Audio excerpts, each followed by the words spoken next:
WhatsApp మీ సేవ సర్వీసును మంత్రి శ్రీధర్ బాబు ప్రారంభించారు. ఈ వాట్సాప్ మీ సేవలో 38 ప్రభుత్వ విభాగాలకు చెందిన 580కి పైగా సర్వీసులు అందించనుంది ప్రభుత్వం. మెటా మీ సేవ సంయుక్తంగా భాగస్వామ్యంతో రాష్ట్ర ప్రభుత్వం ఈ సౌకర్యం అందుబాటులోకి తెచ్చింది.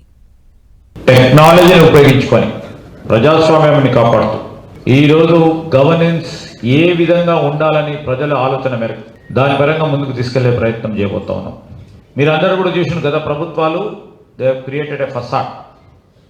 హైదరాబాద్లో ఒక చిన్న పని చేసి మొత్తం దేశంలోనే ప్రపంచవ్యాప్తంలోనే నిలబెట్టే ప్రయత్నం చేసే కార్యక్రమం చేసింది. కానీ నిజంగా ఈరోజు మా బాధ్యత, మనందరి బాధ్యత, మారుమూల ప్రాంతాల్లో ప్రతి రైతుకి, ప్రతి గ్రామానికి సంబంధించిన ప్రతి పౌరుడికి, ప్రతి నిరాశ్రకుడు, ఇల్లిటరేట్ సోదరికి కూడా టెక్నాలజీని చేరవేయాలన్నది మా సంకల్పం, మా ప్రభుత్వ సంకల్పం.